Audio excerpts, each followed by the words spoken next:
alabar a Dios, dándole las gracias por su eterno amor. Te invitamos a disfrutar con tu familia, donde tú verás y escucharás la verdad de su palabra. Declaramos que tus ojos alumbrados están. Bienvenido a tu programa,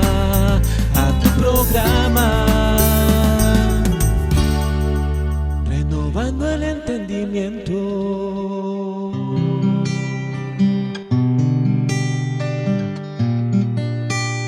Renovando el entendimiento. A través de la televisión también y del internet estamos hablando esta palabra, recibiendo también que sus ojos son alumbrados con la exposición de esta palabra y que salimos con un conocimiento mejor que el que hemos traído hasta el día de hoy, para que nuestras vidas sean vidas diferentes, cambiadas totalmente. El tema que vamos a compartir sería la tercera parte, pero en la secuencia que llevamos con el apóstol Pablo sería la parte 2. ¿A qué el apóstol Pablo le llamaba Satanás? ¿Cuáles eran los satanes? Esa palabra Satanás que en los escritos del apóstol Pablo, y incluyendo el de Lucas, de Hechos 26, aparecen 11 veces la palabra Satanás. Hemos visto ya 3 de ellas. Vamos a ir avanzando con el tema acerca de esa palabra que le llamaba Satanás el apóstol Pablo. Satanás, el apóstol Pablo. El primer punto de estudio que miramos es el Satán de los gentiles, que era la ignorancia que en ellos había. La ignorancia es una oposición a la palabra. Luego vimos que el imperio romano, cuando Pablo les dijo a los romanos que en breve aplastaría a Satanás bajo la planta de vuestros pies, está hablando que el imperio romano era el enemigo número 1 de los cristianos, y luego también otro enemigo de ellos fue el judaísmo, y fueron aplastados en breve a través del mismo Dios. Usó las tropas romanas para destruir a Jerusalén, y Jerusalén fue destruido su sacerdocio levítico, fue destruido su santísimo templo y su ciudad, y luego posteriormente Roma también fue destruido, y pagaron con la misma moneda, destrucción con destrucción.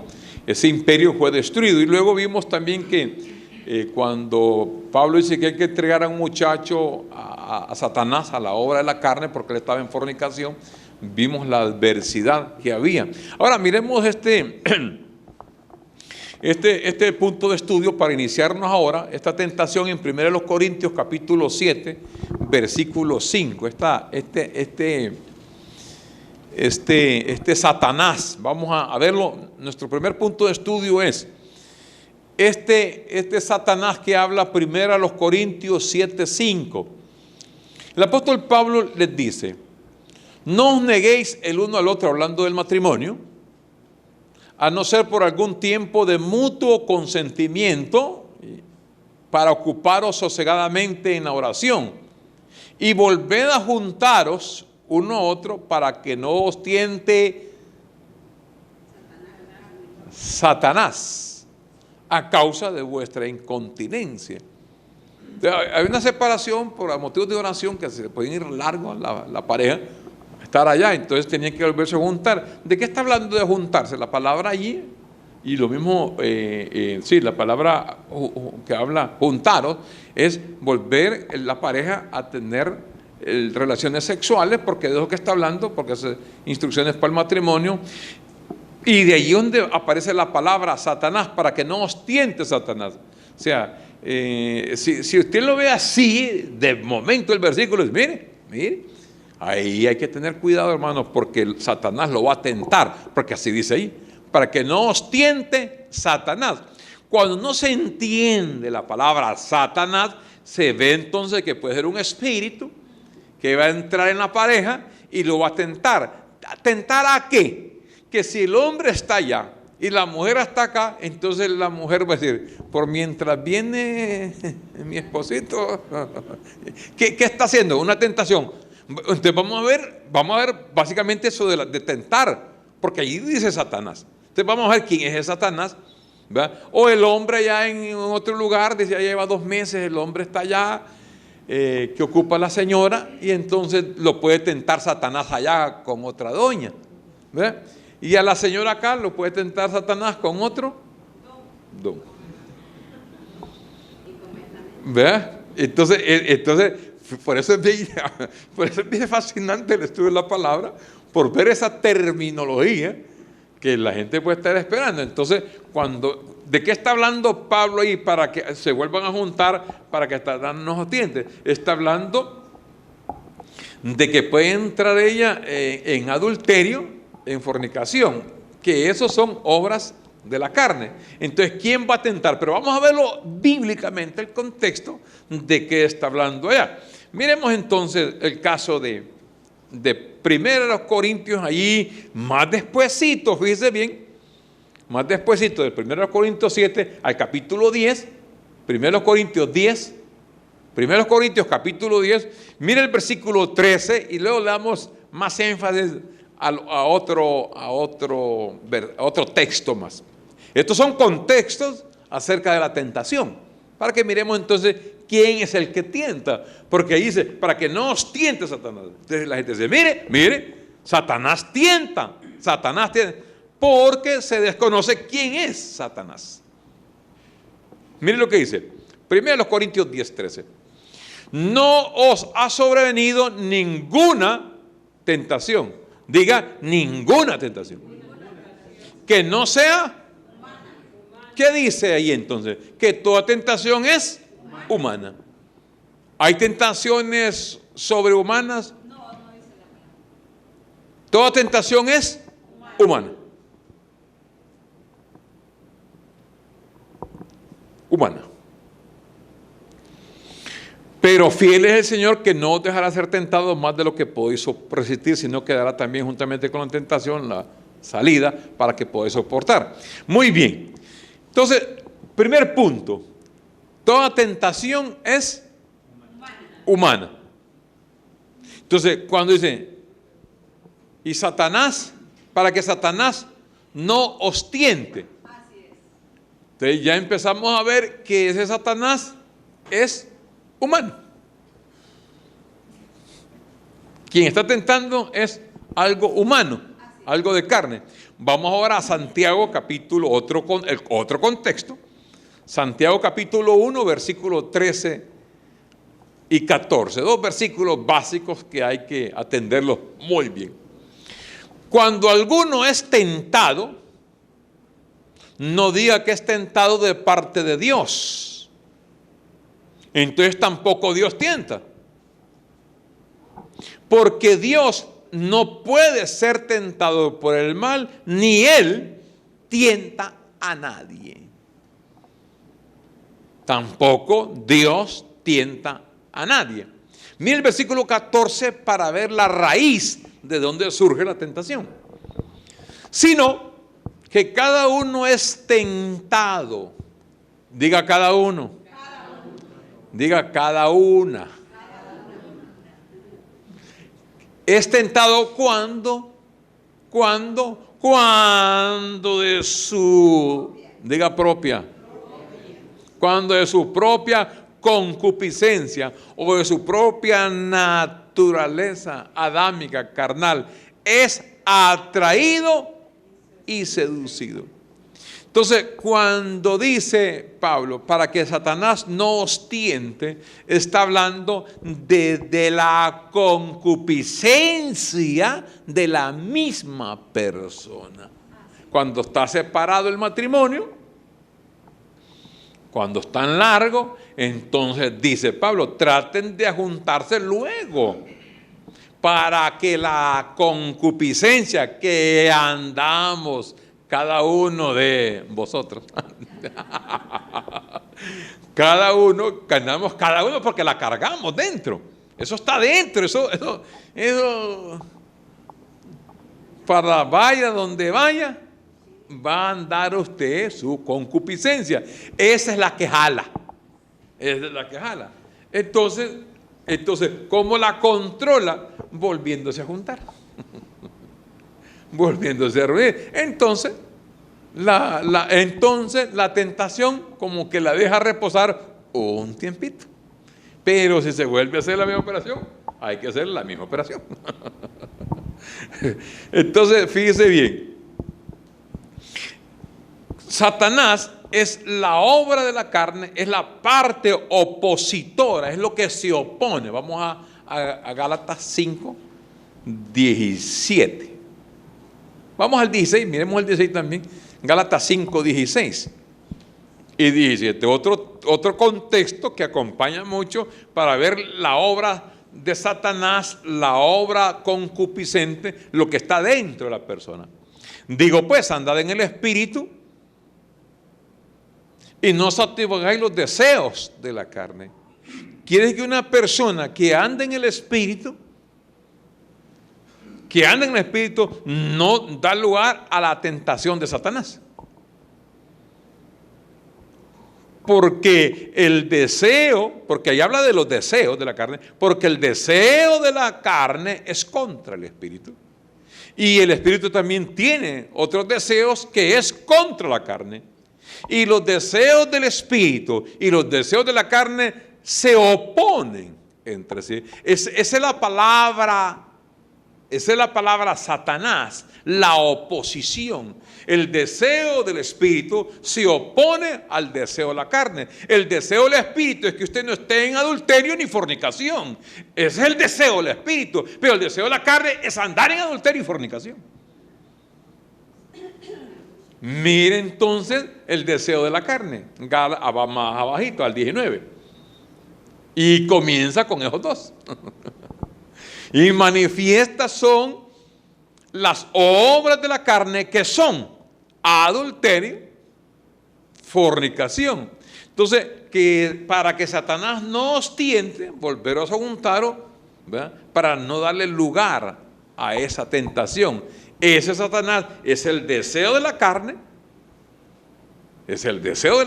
que está dentro de todos los seres humanos.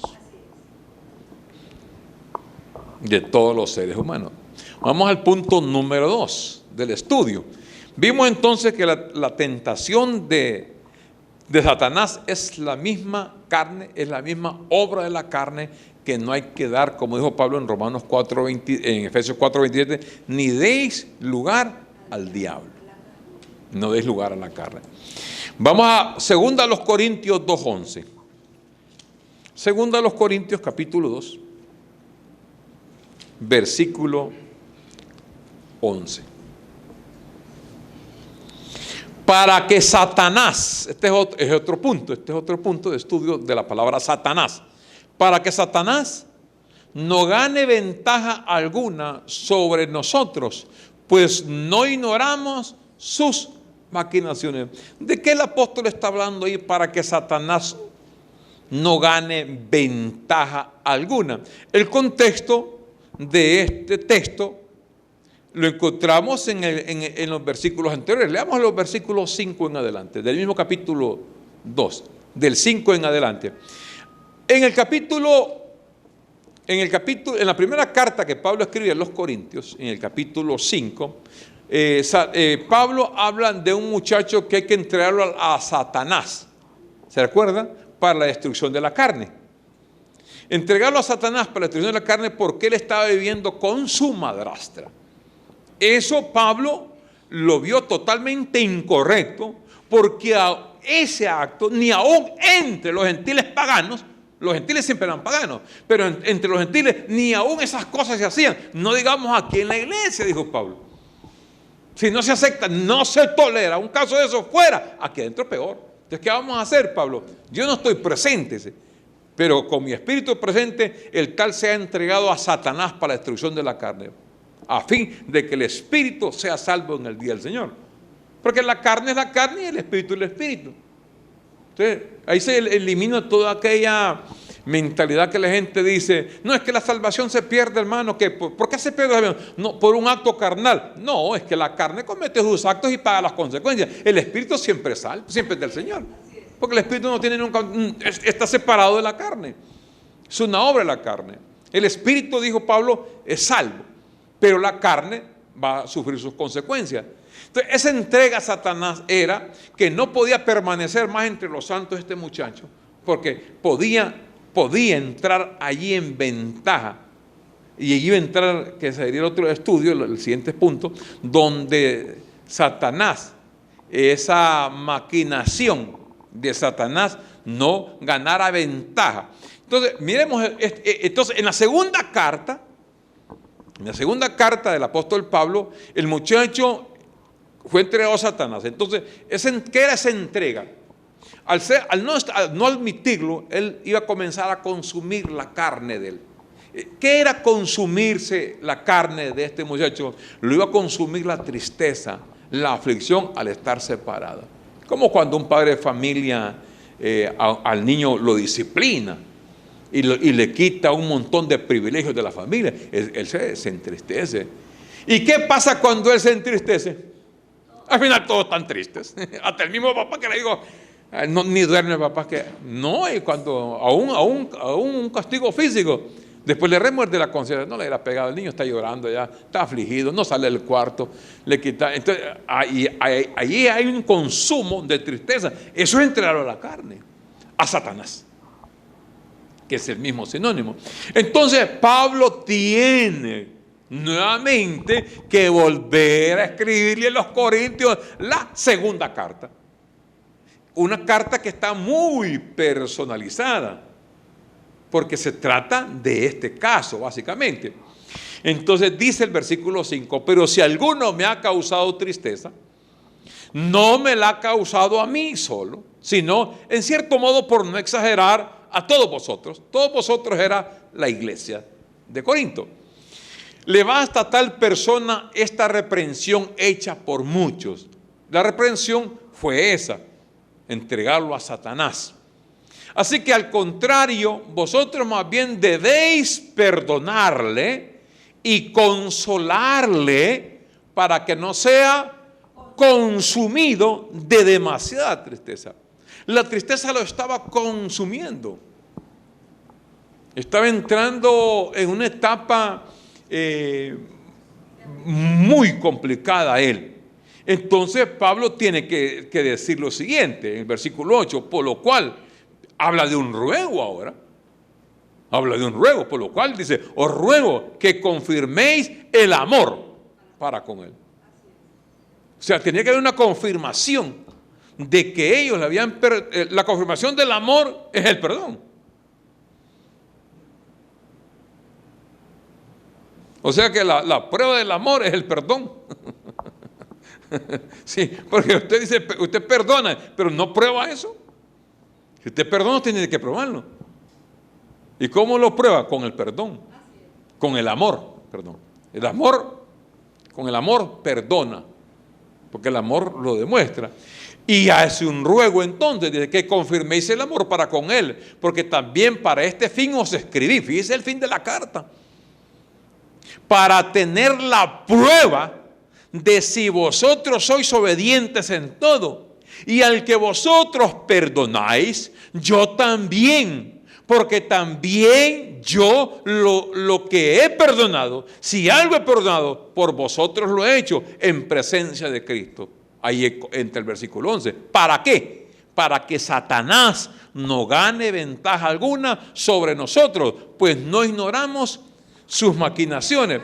Entonces, lo que Pablo está diciendo aquí, que las maquinaciones de Satanás, la carne, era la falta de perdón.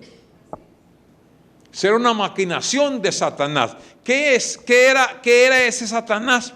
¿Qué era ese Satanás? Al no perdonarlo, o sea, al no ver la falta de perdón, ganaría ventaja sobre la iglesia. O sea, si Pablo no escribe, ellos se quedan sin perdonar, el muchacho está sufriendo, entonces gana ventaja Satanás, gana ventaja la falta de perdón porque se contaminó todo. Dice, no, tirémoslo por allá. Eso no lo. Pero cuando Pablo escribe, dice, no, que no gane ventaja, o sea, que no se siga contaminando el otro. Y después llegaba otro, aquel está aparte, ese no lo aceptes. No le digas nada, no lo atiendan, no le digan nada. Aislado, aislado, aislado. Iba ganando ventaja. Entonces Pablo es sabio y dice Pablo,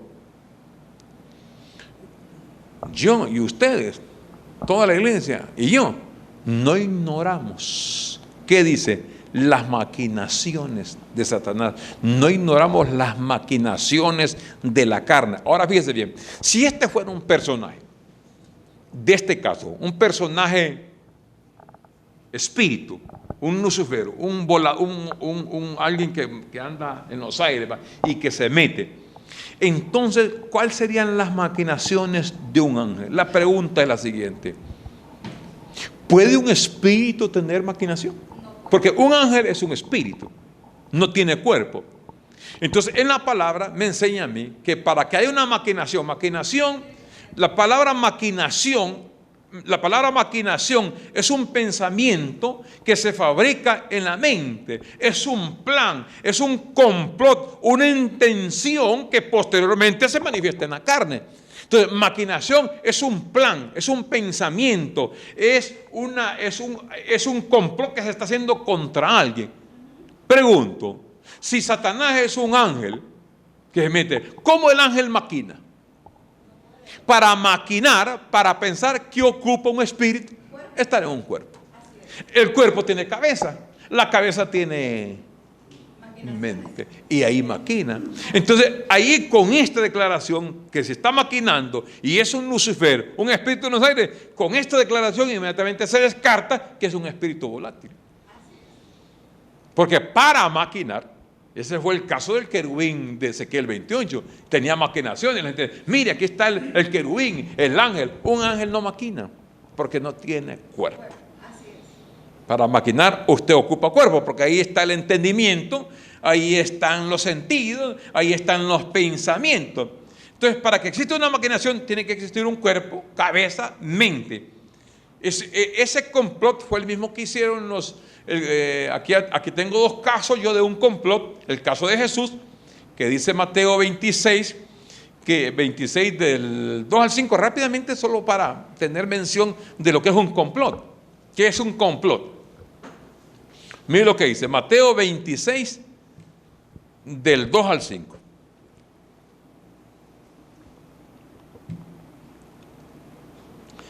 Dijo el Señor: ¿sabéis que dentro de 2 días se celebra la Pascua y el Hijo del Hombre será entregado para ser crucificado? Entonces los principales sacerdotes, los escribas, ahí están los principales, los principados, los escribas y los ancianos del pueblo se reunieron en el patio del sumo sacerdote llamado Caifás y tuvieron consejo para prenderle con, mire el complot, mire el plan. Este es un plan, un engaño.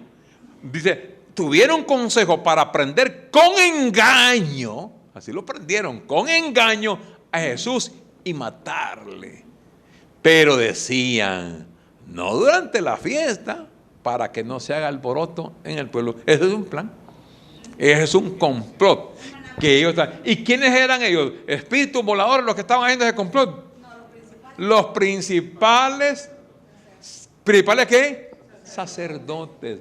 Los escribas y los ancianos. Estos eran los satanes.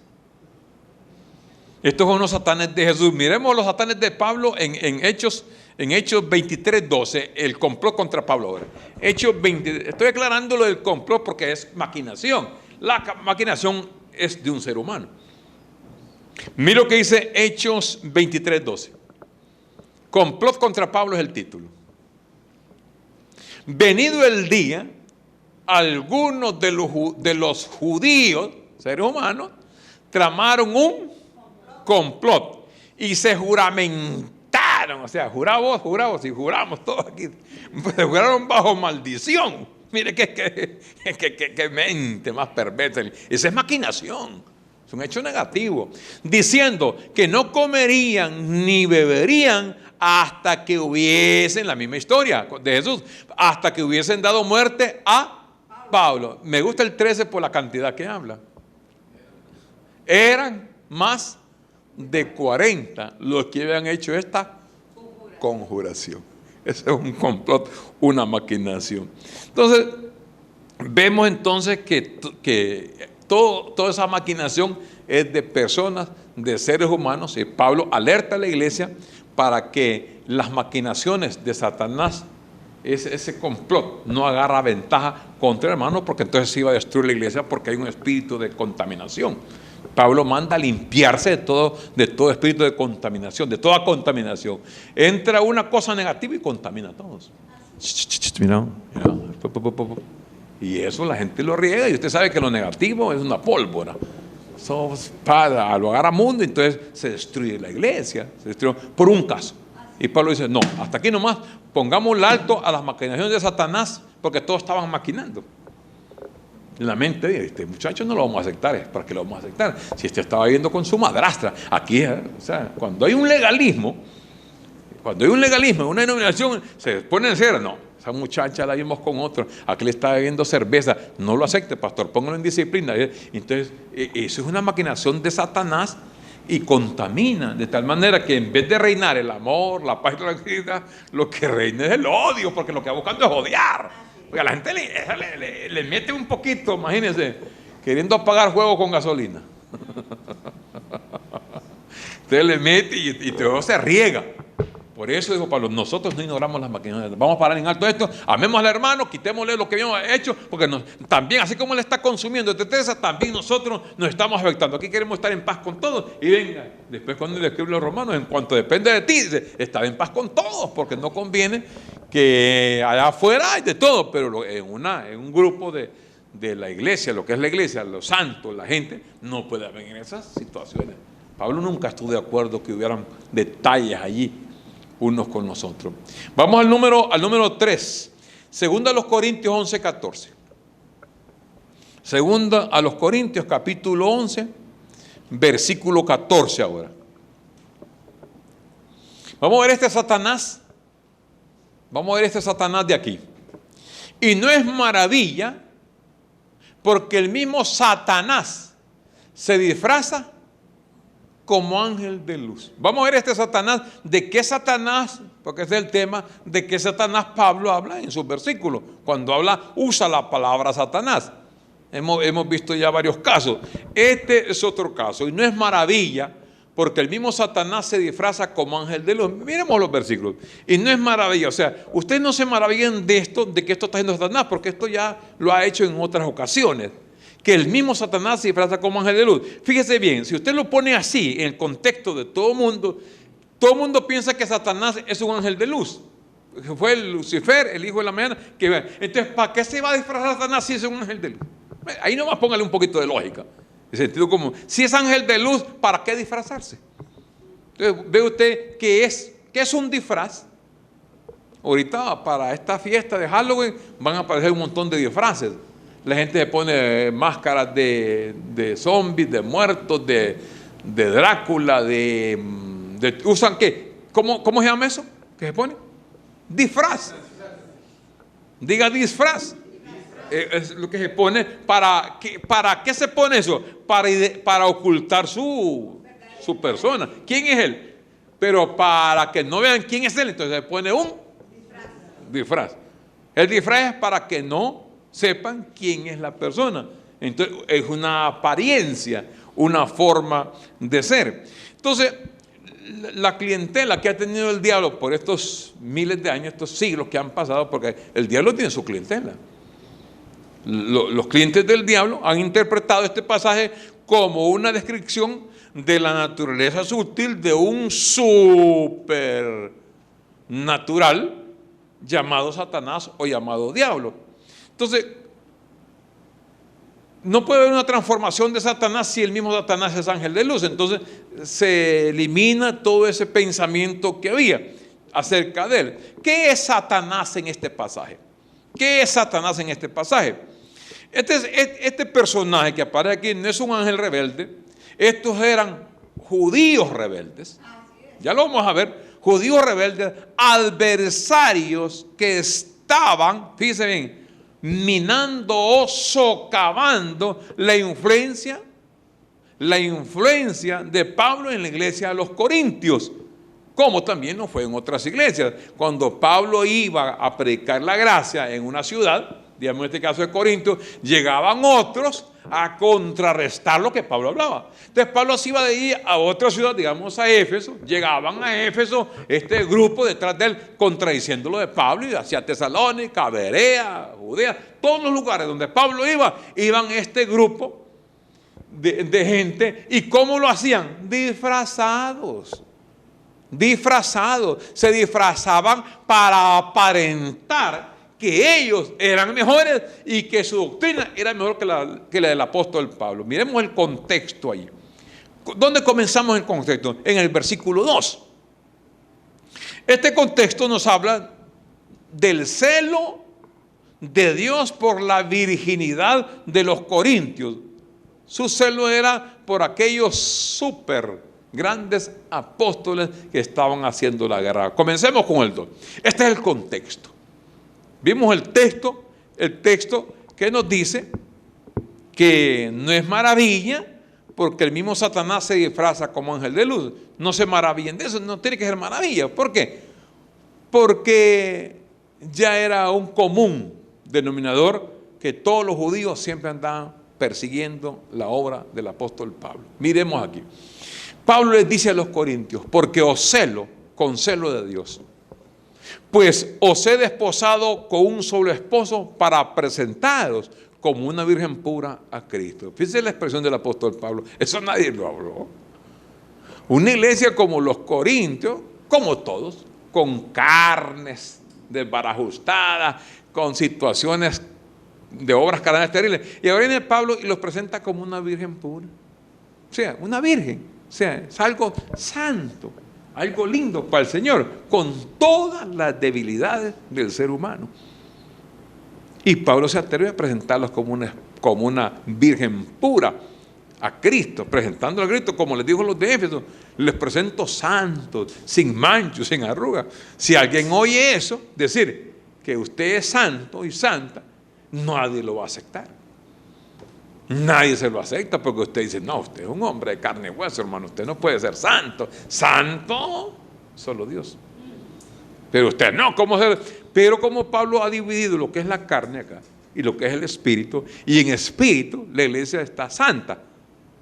La iglesia es una santa, porque el cuerpo delante de Dios no existe. El cuerpo pecaminoso carnal, porque está en problemas, porque la carne comete errores todos los días. Y nadie está peleando con carne todos los días, porque no podemos estar en eso. Pero la santidad siempre fue en el espíritu. Versículo 3, mire el temor del apóstol Pablo.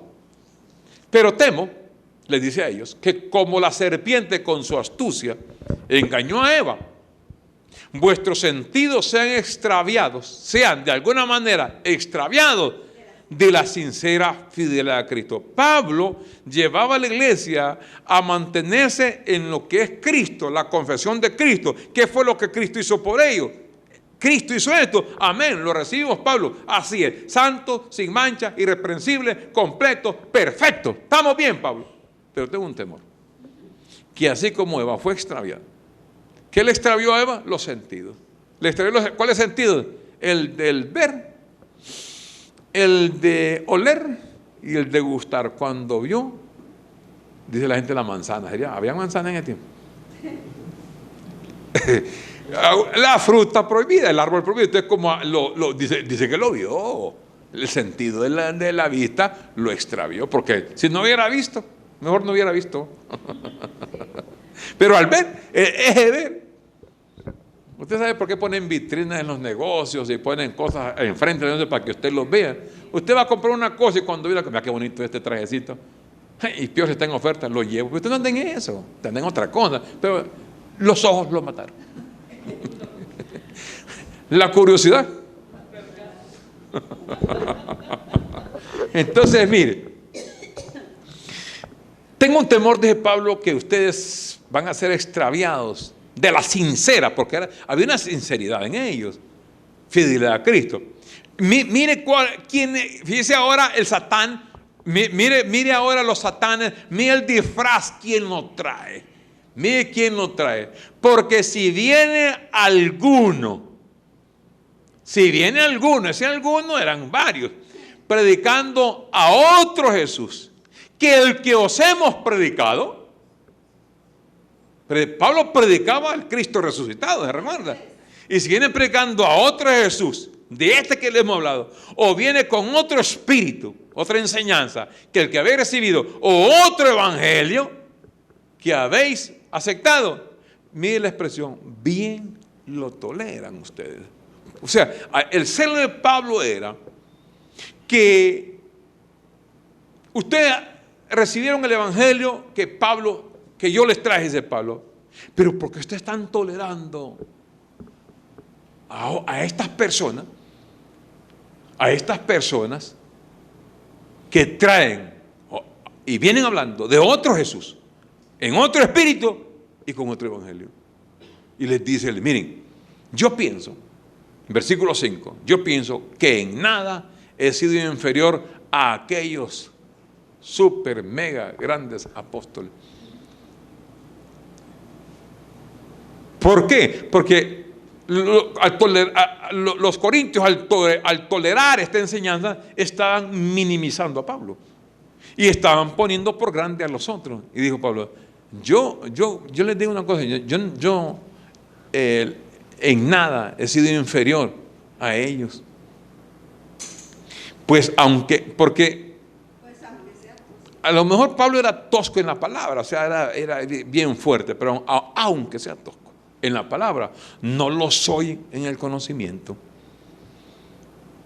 En todo y por todo os lo hemos demostrado. Versículo 7. Pequé yo humillándome a mí mismo para que vosotros fueseis enaltecidos, por cuanto os he predicado el evangelio de Dios de balde. Mire, aquí comienza Pablo a defender su ministerio, en que Pablo dice, he cometido pecado cuando yo me humillé para que ustedes fueran enaltecidos. Yo me bajé al último y los enaltecí a ustedes. ¿Sería pecado haber hecho eso? Haber hecho eso de que, y aquí aplica un término bien importante. Siempre en el 7, el versículo 7 dice, por cuanto os he predicado el evangelio de Dios de balde. ¿Qué es predicar el evangelio de Dios de balde? De balde es que Pablo no está sacando dinero de ellos. Versículo 8 nos dice allí, nos da la respuesta. He despojado a otras iglesias, que eran los macedonios, recibiendo salario para serviros a vosotros. O sea, a ustedes, corintios, no les he tocado un 5. Quien me ha ayudado para traer este evangelio a ustedes ha sido otras iglesias. Se han despojado las otras iglesias para traerles el evangelio. Ellos me han dado salario para servirles a ustedes. Y cuando estaba entre vosotros y tuve necesidad, a ninguno fui carga, pues lo que me faltaba lo suplieron los hermanos que vinieron de Macedonia. Y en todo me guardé. Y no solo me guardé, y me seguiré guardando de seros gravosos. Versículo 10. Por la verdad de Cristo que esté en mí, que no se me impedirá esta mi gloria en las regiones de Acaya. ¿Por qué? Porque no os amo, Dios lo sabe, mas lo que hago lo haré aún para quitar la ocasión a aquellos satanes que le desean, a fin de que en aquello en que se glorían sean hallados semejantes a nosotros. Ellos estaban gloriando, los otros se gloriaban. Pero en lo que a mí respecta, dice Pablo, sean hallados, por lo menos siquiera, que no llegan, pero que siquiera llegarán a ser semejantes a nosotros. Entonces en el versículo 13 dice, porque estos, fíjese bien, ¿quiénes son estos? Los que se metieron a los corintios a predicar a otro Jesús, otro espíritu y otro evangelio. Estos, ¿saben quiénes son estos? Son falsos. Son falsos apóstoles. Son obreros fraudulentos. Y estos apóstoles, para ser apóstoles de Cristo, se ponen un disfraz. Se disfrazan como apóstoles de Cristo. ¿Cómo le llamó Pablo a estos hombres? Le llamó falsos apóstoles. Le llamó obreros fraudulentos. Habla de falso y habla de fraude. Y luego, para aparentar, entonces les dice, y no es maravilla, ahí mismo les dice, obreros fraudulentos, que se disfrazan.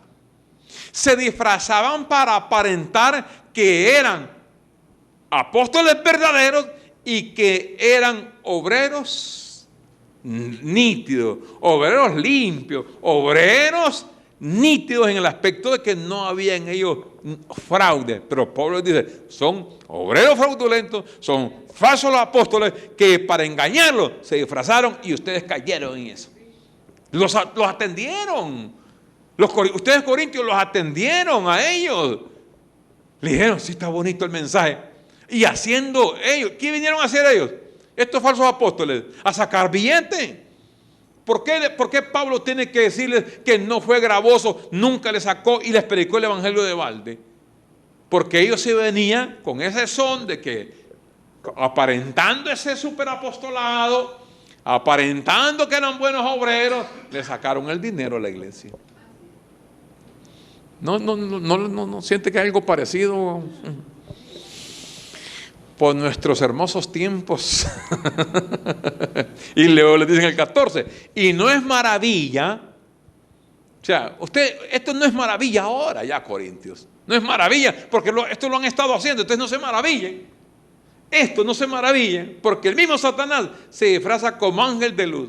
Así que no es extraño, o sea, no es maravilla, no es extraño si también sus ministros se disfrazan como ministros de justicia. Ahora fíjese bien, estos eran ministros de justicia, ministros de justificación, ministros que eran rectos, pero eran falsos, pero aparentaban que eran justicieros, o sea, había una justicia en ellos que la gente los admiraba. Ahora, el punto de Pablo es el mismo que Jesús habló. Miren, muchos me dirán en aquel día, comienza el texto diciendo, Señor, Señor, esto hicimos. Y el Señor dice, no todo el que me diga Señor, Señor, es digno de mí, es hijo de mí.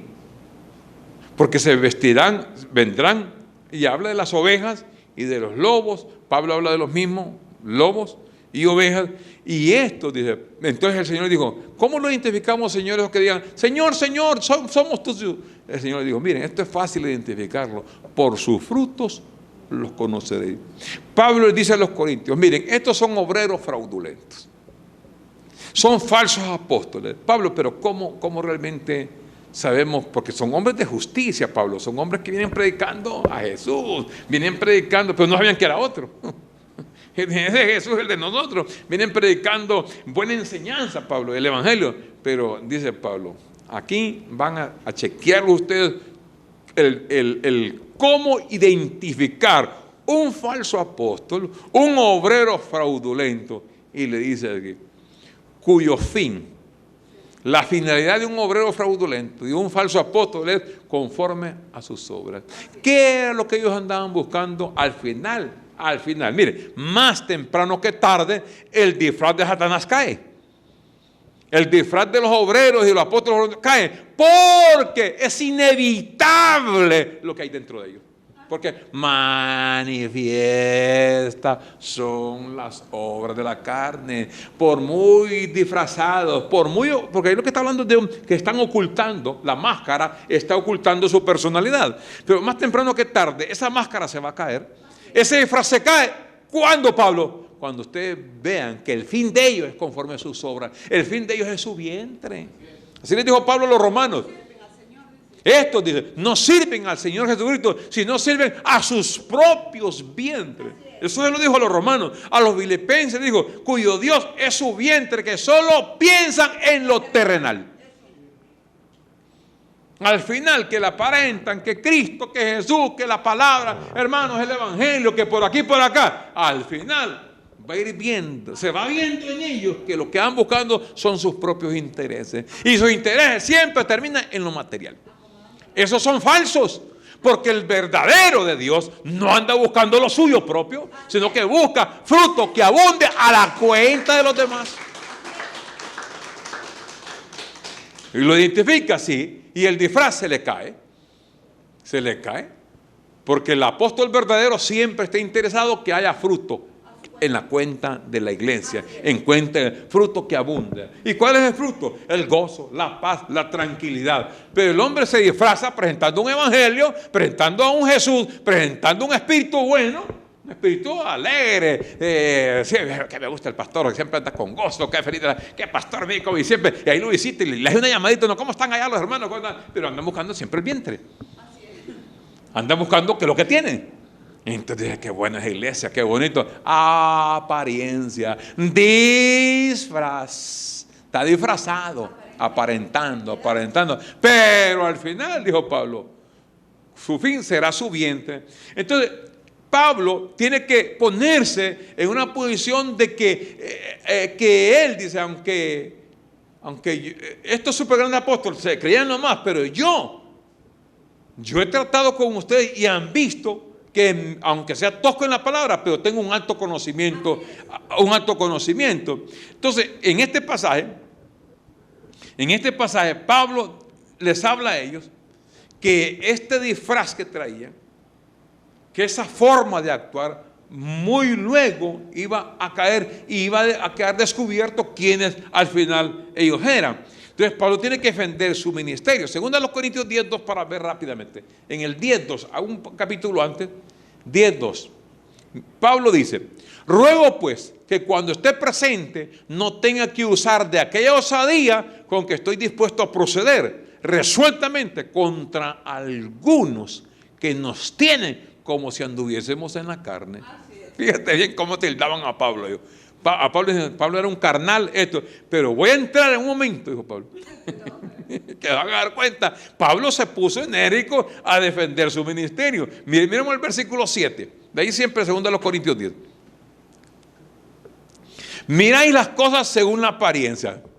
Mire cómo les dije a los Corintios. Ustedes están viendo la apariencia de estos falsos apóstoles, de estos obreros fraudulentos. Si alguno está persuadido en sí mismo que es de Cristo, esto también piense por sí mismo, que como Él es de Cristo, así también nosotros somos de Cristo. Porque aunque me gloríe algo más todavía de nuestra autoridad, la cual el Señor nos dio para edificación y no para vuestra destrucción, no me avergonzaré, para que no parezca como que os quiero amedrentar por cartas, porque a la verdad dicen, las cartas son duras y fuertes, mas la presencia corporal débil y la palabra menospreciable. Esto tenga en cuenta tal persona, que así como somos en la palabra por cartas,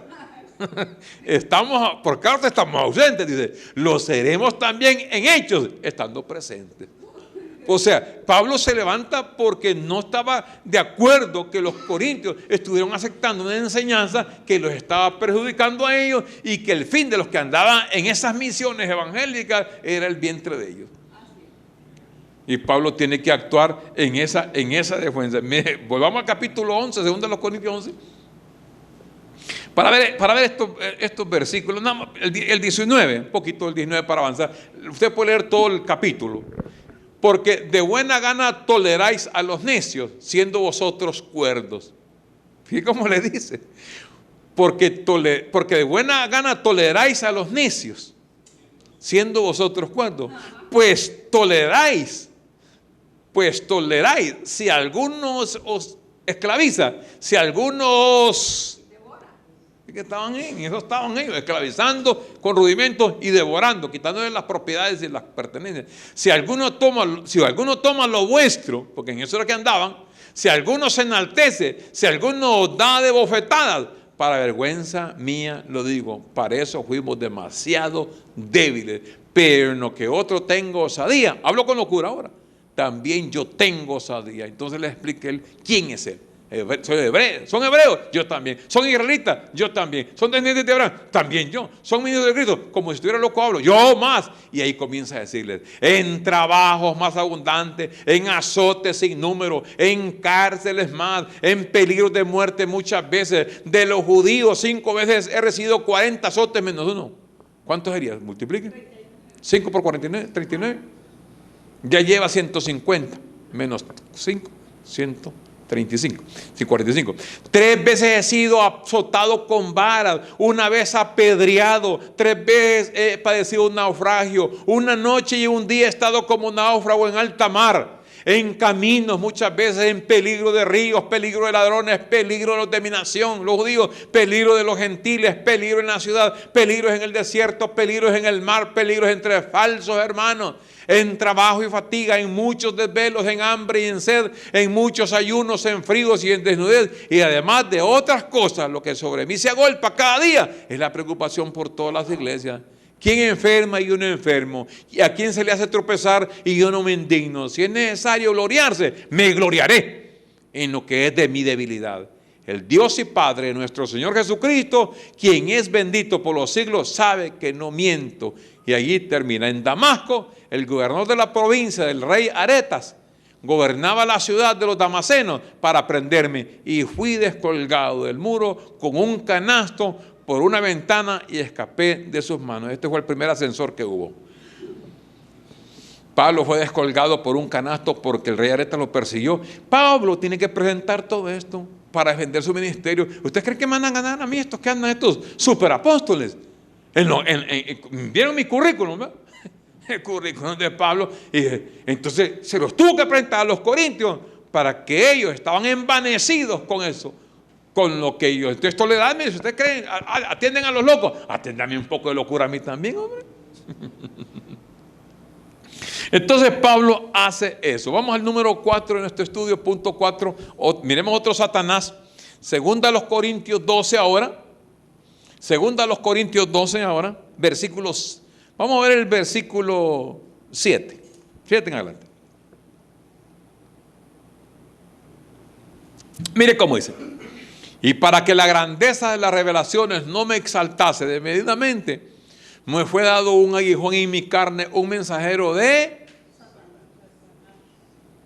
Mire esto, un mensajero de Satanás, para que Satanás que me abofetee, para que no me enaltezca sobremanera. Vamos a ver entonces ahora este mensajero de Satanás que lo venía a abofetear a Pablo.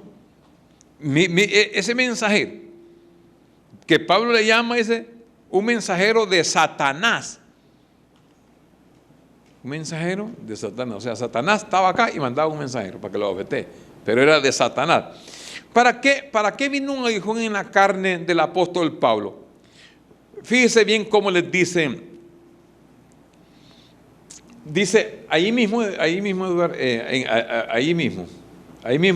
el versículo, en ese mismo versículo 7, en el 7, mire para qué fue. Y para que la grandeza de las revelaciones no me exaltase desmedidamente, me fue dado un aguijón en mi carne. ¿Para qué le fue dado el aguijón en la carne? Para que esas revelaciones de Pablo eran demasiado grandes. Para un hombre demasiado. Miremos lo que dice el versículo 1. El versículo 1, el contexto. Miremos el contexto de que Pablo está hablando. ¿Para qué fue el aguijón? El aguijón en la carne. Ciertamente, estamos en el versículo 1 de 2 Corintios 12. Ahí estamos. Ciertamente, Pablo, ciertamente, miren, no me conviene gloriarme.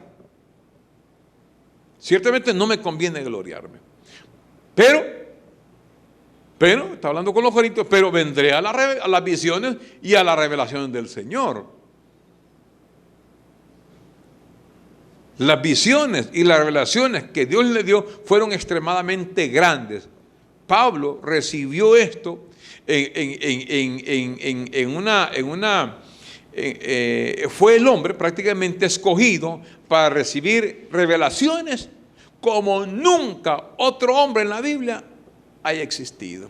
En la Biblia no encontramos un hombre con tanta revelación como el apóstol Pablo. Entonces Pablo dijo, voy a gloriarme, para eso voy a usar las visiones y las revelaciones. Pero después dijo, pero ¿qué pasó entonces, Pablo? Si te quieres gloriar.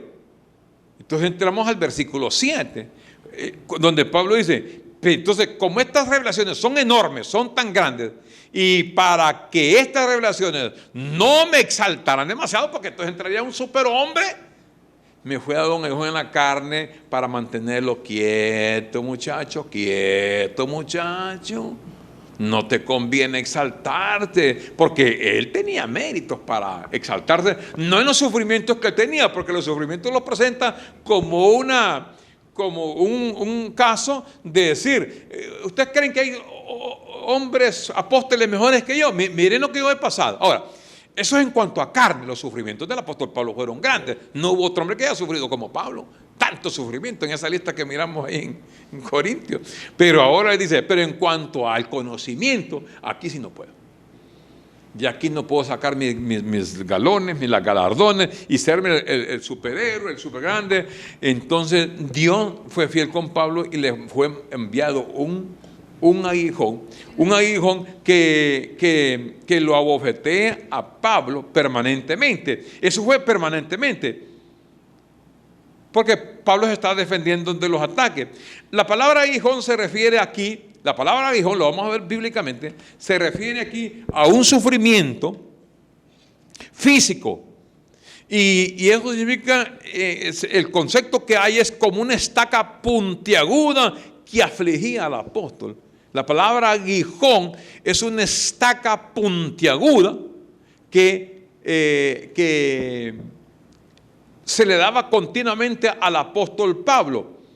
El término Satanás aquí significa una enfermedad física del apóstol Pablo en la carne, porque el aguijón que está hablando Pablo es en su propia carne. Aguijón dice en la carne. Me fue dado un aguijón en la carne. Un sufrimiento continuo que tenía. Miremos qué era eso. En realidad vamos a Gálatas capítulo al contexto. En Gálatas capítulo 4, versículo 13 al 15. Miremos lo que él dice. Gálatas capítulo 4, del 13 al 15. Miren cómo les dice Pablo a ellos. Pues vosotros sabéis que a causa de una enfermedad del cuerpo os anuncié el evangelio del principio. Vamos a ver cuál era esa enfermedad que tenía Pablo en el cuerpo. Versículo 14. Y no me despreciasteis, ni desechasteis por la prueba que tenía en mi cuerpo. Antes bien, me recibisteis como a un ángel de Dios, como a Cristo Jesús. Versículo 15, les dice, ¿dónde pues está esa satisfacción que experimentabais? Porque hoy doy testimonio de que si hubieseis podido, os hubierais sacado vuestros propios ojos para dármelos. El sufrimiento del apóstol Pablo era en los ojos. En los ojos. Y la palabra, cuando hablan de ese aguijón, aquí tengo un concepto bien interesante. Dice que el aguijón era un sufrimiento físico en Pablo. Ese mensajero, la palabra abofetear, implica golpear debajo del ojo con el puño. Esa es la expresión. La palabra que lo bofetee, la palabra bofetear, implica golpear debajo del ojo con el puño. Cuando le escribe a los Gálatas, le dice, ustedes no me despreciaron, me recibieron como que si fuera el mismo Cristo. Nunca me abandonaron a causa de la enfermedad que tuve en los ojos. Esta enfermedad, si usted ve la trayectoria de Pablo, cuando Pablo iba a perseguir la iglesia a Damasco, fue derribado del caballo, ¿se recuerda? Y entonces perdió la vista. Pablo perdió la vista, estuvo ciego 3 días hasta que lo llevó otro muchacho y lo llevaron allá y Dios lo sanó. De ahí aparece una enfermedad. A esa enfermedad Pablo le llama que es un aguijón en su carne, uno que lo está bofeteando permanentemente, que le está pegando con el puño repetidamente. A eso Pablo le llama un mensajero. Y con esa adversidad, porque Satanás es la palabra, es adverso, es contrario. Entonces, para que esa gran revelación de Pablo no se fuera desmedidamente, entonces Dios le mandó un mensajero de Satanás, una obra de la carne que lo bofetee, que le esté golpeando, para que esa enfermedad que él tenga, le dio ahí como una cuñita para que Pablo no se hiciera el soberbio. Porque recuerde como el trasfondo de Pablo. Pablo viene con un trasfondo enorme del judaísmo, acérrimo. Pablo es un hombre soberbio. Pablo viene de una educación que fue dada en el judaísmo de lo más alto. Y aquí recibe una cosa más grande todavía, mejor que el judaísmo, las grandes revelaciones. Pero para que Pablo no se enaltezca, le fue dado un aguijón que lo esté abofeteando, un mensajero de Satanás de la carne. Ese sufrimiento del apóstol, para que cuando Pablo quisiera exaltarse, él no puede. Por eso en otra ocasión dice: mirad con cuán grandes letras los escribo. Pablo escribía con grandes letras porque no podía ver al final, escribía grande. Así dice, desde una prisión Pablo escribía. Entonces, la presencia de Pablo era débil, dice, pero por carta era pesado para escribir. Parece que escribe más duro por carta, pero cuando está presente, queda quedito. No habla mucho, no dice nada. Así Pablo lo hacía. Y entonces, sea lo que fuere, el aguijón en su carne era un obstáculo, era un Satán o adversario que le impedía su tarea de predicar el evangelio de la gracia. Así que el término Satanás en este pasaje se refiere a una enfermedad física del apóstol Pablo. Muy bien, vamos a estar en pie entonces. Ya tenemos el tiempo, tenemos un bonito tiempo ahí para... Señor, te damos gracias esta mañana por tu palabra, que es viva y es eficaz por el conocimiento recibido, para entender bien tus textos y tus contextos en esta manera que hablamos y decimos. Y damos gracias por este hermoso privilegio de estar reunidos para recibir tu consejo. Amén. El Ministerio Internacional, disfrutando del amor incondicional de Dios, le agradece a usted por haberlos acompañado en el programa. Declaramos que los ojos de tu entendimiento han sido alumbrados. Hasta nuestro próximo programa. Gracias por su eterno amor. Te invitamos a disfrutar con tu familia, donde tú verás y escucharás la verdad de su palabra. Declaramos que tus ojos alumbrados están. Bienvenido a tu programa,